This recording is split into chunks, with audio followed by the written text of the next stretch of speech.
Hi guys, welcome to South Centre Kurnool. Money saving sale ఎక్కడ నడుస్తుందంటే only South Centre shopping mall and South Centre wedding mall లో.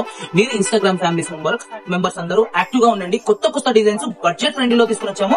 Classic exclusive tops చూపిస్తున్నాయి. మొత్తం varieties of Roman silk లో వచ్చింది. ఈ yoke part కూడా చూడొచ్చు. అండ్రహ మోడల్ అంటారు దీనికి. డిజైన్ చూడొచ్చు. మొత్తం ఫ్లోరల్ డిజైన్ వచ్చినాయి. కలర్స్ చూడండి ఎంత బ్యూటిఫుల్ కలర్స్ ఉన్నాయి. మొత్తం ఈ మెరూన్ కలర్ అయినా కూడా చాలా ఎక్సలెంట్ అండ్ చాలా డీసెంట్ కలర్స్ వచ్చినాయి. మొత్తం ఇలాంటి ఎక్స్క్లూజివ్ వెరైటీస్ ఆఫ్ టాప్స్ కావాలంటే మీరు ఎక్కడ విజిట్ కావాలంటే only South Centre shopping mall and South Centre wedding mall లో ఇలాంటి ఎక్స్క్లూజివ్ డిజైన్స్ మీకు ఇవే కాకుండా ఇక్కడ అంతా చూడొచ్చు. మొత్తం టాప్స్ కలెక్షన్ ఉన్నాయి. మొత్తం డిఫరెంట్ టాప్స్ ఒక్కొక్క సైజ్ లో థౌసండ్స్ ఆఫ్ పీసెస్ ఉంటాయి మా సౌత్ సెంటర్ షాపింగ్ మాల్ లో. మీకు హోల్సేల్ కావాలంటే కూడా వచ్చి కొనుక్కోవచ్చు. ఇలాంటి ఎక్స్క్లూజివ్ వెరైటీస్ కావాలంటే మీరు ఎక్కడ విజిట్ కావాలంటే only South Centre shopping mall and South Centre wedding mall. ఇలాంటి ఎక్స్క్లూజివ్ డిజైన్స్ ని మర్చిపోకుండా ప్రతి ఒక్కరు మీ ఫ్యామిలీ మెంబర్స్, రిలేటివ్స్, కొలీగ్స్ ఈ 10 to 15 నుంచి ప్రతి ఒక్కరు మా షాపింగ్ మాల్ కి విజిట్ చేయాలనుకుంటున్నాము. ఇలాంటి ఎక్స్క్లూజివ్ వెరైటీస్ కోసం మీరు మిస్ చేసుకోకుండా ప్రతిరోజు యాక్టివ్ గా ఉండండి. ఇన్స్టాగ్రామ్ లో కామెంట్ చేయండి. ఫాలో కాని వాళ్ళు ఫాలో చేయండి. వేరే వాళ్ళకు కూడా షేర్ చేయండి. ఎందుకంటే బెనిఫిట్స్ దొరుకుతున్నప్పుడు వేరే